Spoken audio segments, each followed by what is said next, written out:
of it. There is no splitting of money. It was Well, simply well, people there is wanted splitting of money in the more space sense that sims. you have. I mean, okay. Well, I guess if you don't think that there's any scarcity of money of people who are buying space games, or that they make a decision of one versus the other.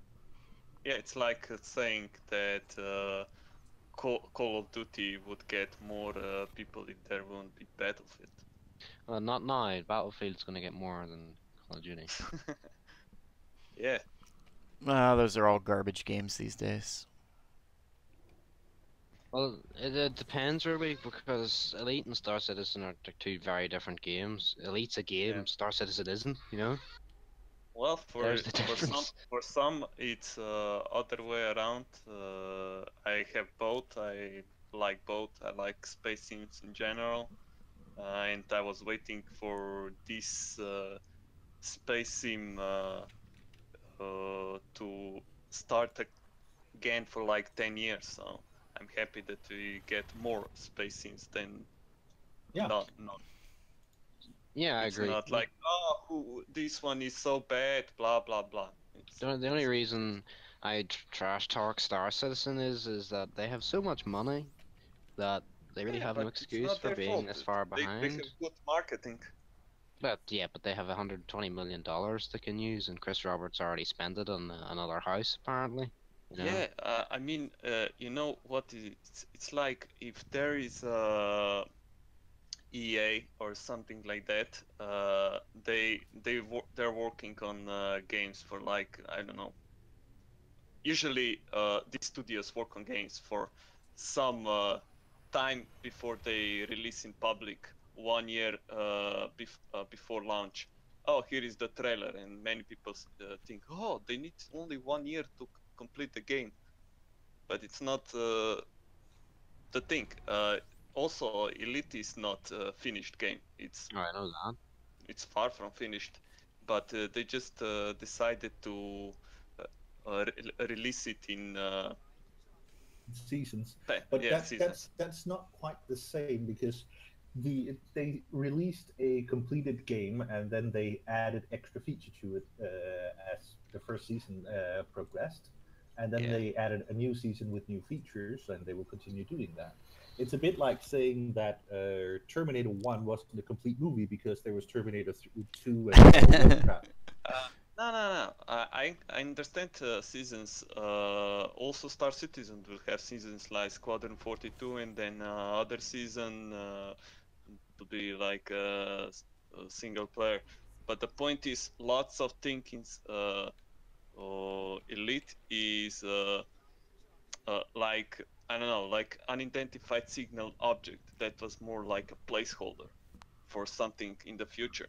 Now we got degraded emissions and blah blah blah other stuff. So it's improving over time, and the same is with Star Citizen. They decided to release the game with uh, modules like first arena command, I mean hangar, then arena commander, then uh, I don't know what it will be next, but it's getting along. I mean, I rather see that they finish the game as they promised and take their time than rush it because people were overhyped about it. I feel like Because a lot of the development team, like a lot of them, there's been like articles and stuff in the past that talks about how a lot of the Star Citizen development team are kind of well, they're not really getting anywhere at the minute, and they're very what's the word? Like the development teams are very split up between the different modules and stuff. Like if they really need to like combine the they're not modules together. coordinated and they're lacking Yeah, direction. But one thing we that's why I tend think to it's hard to taking so say. long. there's one thing we tend to forget, and that is that in we're basically at a point where game creation is at least as costly for good reason as making a movie. And Yeah, or more. if you yeah, and more. And if you look at it from that perspective, then you can also start to think of the difference between Elite and Star Citizen as the difference between the British approach to making television series and the American approach to making television series, because Americans tend to make 22 to 30 episodes a year, and in Britain they make 6 to 8, but they make 6 to 8 fucking kick-ass ones, whereas you get 6 to 8 good ones out of that 22 episode season. But the 22 episodes are obviously going to be more expensive because you're making more. Like, look at something like the IT Crowd, for example. It's 24 episodes in total, I think, across 4 seasons, and I can't really think of a weak episode in that batch. It's run for 4 years, and it's probably cost a fraction of what it would cost to make a similar just one season show in America. Yeah. I mean, it's I got both games, so for example, I don't mind to play Elite while I also wait for Star Citizen to finish. And I'm not rushing because I also need better computer and stuff. So I don't see any sense or anything. Oh, why they don't need so I don't know long if to that's finish the game. even a reasonable argument, because you're almost setting it up for saying that it's a placeholder, and I don't think that's the case. I think they offer quite different experiences, and they also would draw different types of people. I would play Star Citizen right now, but the problem is I don't have a good enough computer to. No, but there are people who have good enough computers that use it still wouldn't fully. want to do it. Well, I know lots of people who are playing Star Citizen instead of Elite, and I can't get them to Elite. So everybody has their own preference. Yeah. But what that makes me wonder is, why are you incapable of playing Star Citizen with a computer that can clearly run Elite Dangerous without issues? Because Elite is less, how do I say, less demanding. Or better optimized? No, just less demanding. It's simply because I don't know, engine is not. It's more demanding because there's a hell of a lot more like eye candy bullshit that they throw in there. Yeah, also that, and it loads quite a lot of stuff into RAM, and I just want to experience Star Citizen to the fullest potential, not with 60 FPS, because Elite is also running for me sometimes with less than 60 FPS, and I can't play a decent FPS game with that low frames. So. Fleet asked a question about XCOM 2. To Vectron. Well, it doesn't so much eat your entire computer as it eats up your time. But yeah, I've played it, beat it on the first playthrough. Whoa, things are getting a little more dense there. XCOM. I haven't managed to survive the first mission on the highest difficulty. Could be Vectron. You're better than me. Yeah, I remember you finished the first one yet. Yeah, you kept being annoyed at me whenever I showed you the I'm just gonna hack this thing and steal it with 75%. Yeah. Yeah. But that was an issue. Yeah. Okay, I've not experienced it to be a processor hog though. By the way, to get us slightly back on topic, if anyone has questions about the game we're playing, Elite Dangerous, any aspect of it, more than welcome to answer any questions. How does power play work? Power play, that's a good question. I'd ask Sandro how that works. Yeah, let's not ask him.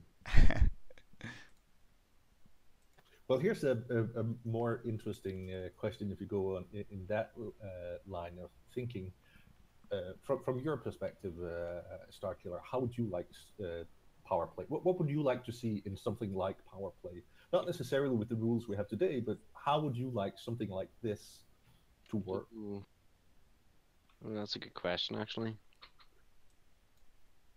I feel like power play needs to be less static. That's what I'd like to see. The problem with they have to keep it somewhat static because otherwise the players will start manipulating large types of lore changing things. I mean, they're already doing such. And I think Oh the no, I devs get don't you. want that to Yeah, I happen. just I'd like to see if it was a different power play, you know, a bit more movement would be a bit interesting. Remember someone in our team speak always suggested they didn't really like power play, they didn't like the idea of it. So they felt like it was broken up a bit too much with like some of the factions and stuff, which uh they'd prefer if you could join like an overall Imperial faction over a character, and I can see where they're coming from with that. I personally don't really, I kind of like how you can pledge to a specific political figure almost. You know what I mean? Well, yeah. I've had some. Obviously, I've had some thoughts on my own on how Hmm. you could rework what it is at the. Why did you get sent Yeah, home? sent home? I was going to question that. Sent home. Like he's in timeout. He Did you misbehaved. did you misbehave? Did the missus not like your apple? See, another thing that we were talking about this idea, like something that was always suggested was power play was always meant to be very like player interacting kind of focused, wasn't it? Almost like there was meant to Yeah, be and open play interaction between people. yeah, and to a certain extent, I, if you look back at it, the biggest issue I'm seeing, yeah, let's ignore the bugs and such, is it's that there's no kind of there's no lore implication of anything that has happened, Oh yeah, I other than mean maybe the throne wars. Who knows? the Alliance is pretty much knocking on the door of the Federation at this point. Hello, Soul, we're Yeah, here, you know, but no, that's never taken yeah, into consideration. Oh, Uh, um, we've been doing that since very early, actually. yeah. but one of the things, if you ignore the current rules, then I had an interesting talk with a guy from one of the, I think it's Kietek, is from ALD, I think. Yeah. Hmm. And he had this idea that it would be nice if instead of having a situation where, okay, this is the we have right now the alliance is winning, and then there's the Feds and the Empire, and then with the independents at the bottom, more or less. Uh, but instead of having it being Mahone and then Hudson and then ALD, his view was, what if you have something where, okay, we can actually see that it is specifically the independents that are winning because there are more independent systems than anything else. So the independents are winning, and then there's an internal power struggle between the three independents about being the most influential. And you could then divvy that up by saying each power play character is the patron of a specific government type within their their superpower. So with the independents, you can have 10 with 10 or 11, I think. Alliance is one less, and Federation and Empire can have 6 because they are limited in the types of governments they can have. And I think that could be a very interesting way of doing it, because that means, uh, from a Mahone perspective, that we could suddenly start pushing all alliance factions without having to worry about our triggers getting affected by it. Because right now we can't push certain types of factions because, well, they will fuck up our fortification There triggers. definitely should be a component of the allegiance, and it's weird that we would want to push a Fed corporate over an alliance That's something I never cooperative or understood, something. really. Like, for the Federation, they kind of have to push Yeah, Imperial Hudson does. Well, patronages. it That's actually, to get them to expand in the Empire space, though, really, yeah, isn't it? not quite. Yeah, it makes sense from. It makes sense in terms of expansion that he has an easier time expanding into the area, but in terms of fortification, that he has to basically go non-federation is weird because you can get the stuff he's strong against are exists everywhere except the Federation. The Federation doesn't have feudal or patronage.